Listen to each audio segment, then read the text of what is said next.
Welcome to another episode of From the Hip. Of course, filmed, edited, and broadcast from Starla, the HWP World Hemp Bus, and I'm Johnny the Hip Hippie. This week, we'll be headed back to Texas Hempstalk to finish up our three-part series with Joe Hickey. And I'm grateful that we got to have this kind of conversation and time with Joe, and grateful for Texas Hempstalk for letting us come down there and be part of their event, and forever grateful for our little Starla, the Hemp Bus, so that we have this kind of a space that we can have these candid conversations, a little one-on-one. And so don't forget to subscribe and to follow and like, and that way you can see all of our other content. Again, this is part 3, so the other 2 episodes you'll find on our YouTube channel. You can also find more information about what we do in our little hip world at HWPworld.com. Well, I won't keep you any longer. Let's get from the hip. And I think the other thing that people don't understand too is anything you can make from a hydrocarbon, make from a carbohydrate. And there was a movement called the Chemergy movement. And this is back in the late 20s, early 30s. You had Henry Ford, George Washington Carver, and what was his name? Hale was his last name, but they had what was called the Chemergy movement. Chemurgy, Chemergy. And what it was they wanted to develop from the carbohydrate market and have that fuel the Industrial Revolution. Then you had the Sinclairs and the big industrialists that were like, we're just going to punch holes in the ground and build these big refineries, and we'll fuel the Industrial Revolution with hydrocarbons. And so it was like this race, but these big industrial guys had all the money at that point, and they'd already built railroads. They had the money to invest to build the infrastructure to punch holes in the ground and then build the refineries and set up that's what happened out in L.A. They had trolleys all through the city, and when the oil companies started coming in, they wanted vehicles to be running. So I don't know if it was through legislation or what, but they had all the streets, cars and everything, tore up. And so you had a city that had all these streetcars going everywhere. You had transportation. They got tore out, and now you try to get around in L.A., and it is a mess, which it wouldn't have been. It would have been a beautiful city if they had kept those. It's horrible that these guys, in the end, they're not worried about how it affects us in the long run. Worried about how can I make money right now. Yeah. And that thing is keeping me from making money this other way. Care whether it's good or bad. I have enough money to enjoy that thing, and that makes me kind of like we know the story behind how the paper industry is one of the big pushes behind why hemp got made it legal. Yeah, but I'm writing an article right now that says, Hearst was, helping. We know that we don't know if they ever met, but we assume they did. But there's a roadmap out there that we know these farmers and legislators that were trying to stop these guys from passing this Marijuana Tax Act.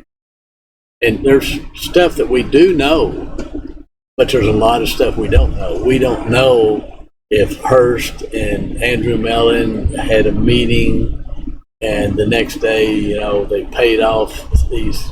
We don't know. We don't know what happened, right. But we know enough. If you see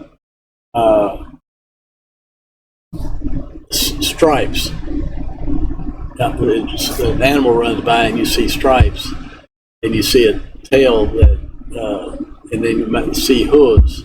You're going, stripes, tail, hooves. Okay, that's probably a zebra. So it's the same thing with what we do know right now is, there's enough information out there that kind of lays out, we know that Anslinger was the head of the Prohibition Department in alcohol, and then when alcohol became legal, we know that he got appointed they created the Federal Bureau of Narcotics, and so he was the head of that. And then we know that led into, like cannabis was one of the number one medicinal remedies by all these big drug companies back in 1820s, 30s, 40s, 50s, and then all of a sudden we know that they started making chemicals out of the hydrocarbons. We know that, but there's nothing. There's nobody that's saying, okay, we had this guy said, okay, look, we got to do a bill that's going to kill this industry. We don't have the backstory, but we have enough of the story to kind of paint the picture of this zebra that runs by. You see parts of it, but you say, I bet that's a zebra. And so we know that, there was no good PR about him, during the 30s with Hearst newspapers. It wasn't just newspapers, he had radio stations too. And everything was about, demonizing marijuana. There was nothing about it. All the hemp farmers are doing this, the hemp farmers are growing here. There was no positive stories about hemp farming. But so there's all this stuff that went on, and hemp was in the U.S. pharmacopoeia, or cannabis was in there for years, and then Harry Anslinger had it taken out of the pharmacopoeia. We know that. So we have all of these incidents, everything happened, and when the Federal Bureau of Narcotics went out, and they replaced it with the DEA. And then we fought the DEA in the early 90s, and through the 90s we fought with them, and then finally because we had to sue them again over hemp food. They didn't want hemp food to be legal. We got past that deal, and then like now that the Farm Bill passed, it kind of took the DEA out of it because it listed what hemp was. And so we had them out of it, and now who steps in? FDA steps in. And now FDA is like, putting the kibosh on anything that has to do with. So it's a horrible shell game. Well, the only thing we can do is just keep pushing, and regardless if we quit right now and then do another thing, hemp will be legal. I mean, hemp will be a commodity in 40, 50, 60 years. If we don't do anything, it'll be like soybeans. It will organically just kind of come into itself. And if we don't push it, it will. If we push it, it's going to happen sooner. If we don't push it, it's just going to take longer. So to me, it's just about people getting out there and letting the legislators and the industry know, look, this is possible. And, the only thing that's stopping us is us. Why we do what we do. Yeah. To show people, because, and that same thing, the more we can spread the knowledge around them. These exist. This is real. This is an actual practical something you can use in your life, and you can get these bad products out of you. We get to help at least push that a little bit, so that Right. more people know. The more people know, when a man comes around, nobody's ordering a hemp floor if they don't even know it exists. Right. They have no idea. But you got any questions or anything that? A little bit. It's going to sound a little silly and maybe self-serving, but for someone who is in my boat, where I'm just traveling around trying to spread knowledge, trying to help break down the stigma. What kind of what would you see as maybe better ways to improve that, or help me do it better, or how would you see that? Because as someone who's done it by myself from the ground up, I don't know whether I'm necessarily doing it right or wrong. Does that make sense? You have to go Well, so I far. don't think it's a matter of whether you're doing it right or wrong, because there's really no wrong way to do it. You know, educating people. I think the only thing that that I think that makes a difference is how do you get your message out to people?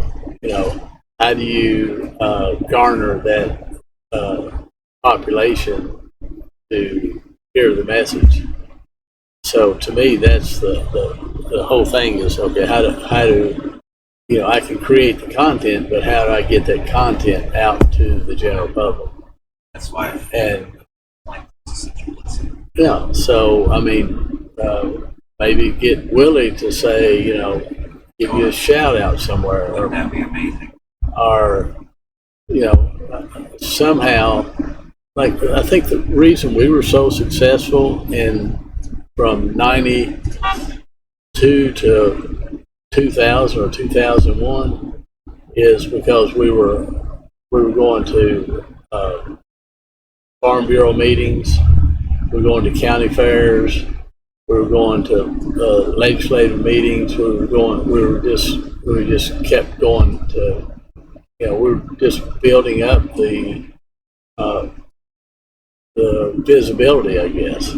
So it's how do you break through all of this, everything that's going on out there? How do you break through to the public and get the message out? So, you know, we did a bunch of things. We did an essay contest for high school and college kids. We did a survey that we met with legislators to try to get them to introduce legislation. We're not going to do that. So if we introduce legislation to allow farmers to grow hemp, they'll think we're trying to legalize marijuana. He said, because people don't know the difference. And so that was kind of where the light bulb went off, and we went, okay, what we need to do is educate the public. And so we were going out, you know, Woody planted the 4 hemp seeds, and we went through 4 years of trial. We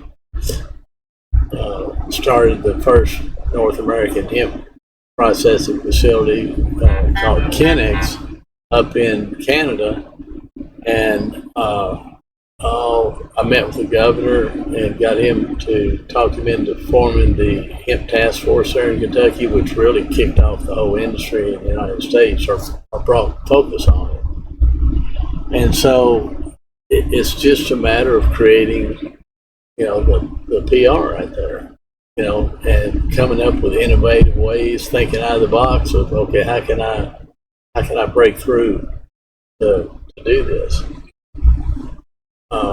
And you know, there's lots of ways to do it. You just have to keep your eyes open and look for the opportunities that pop up, and then being able to identify them and to use them to create whatever, you know, buzz that you want to create over to bring the education to people. That's what I think. It's really the key is how do you break through the noise, and with the legislators, what, you know, when they told us, you know, people don't know the difference, you know, we knew that we would have to go out and start educating. We did that, but then we just couldn't go to the senators and say, hey, we've educated people. No. Who'd you educate? So that's when we decided to do the survey. The University of Kentucky did the survey, and it showed that 76% of the people in Kentucky strongly or somewhat favored allowing farmers to grow hemp. So we used that survey and started lobbying. We go, look, people know the difference. You know, if this was a presidential election and you get 76% of the vote, that's a landslide. So that was how we got to the legislators. And the other thing we did, we collected all of the different products, face creams, the oil, food, the protein powder, nuts. We made a care package, and we sent it to every legislator's wife in the state of Kentucky.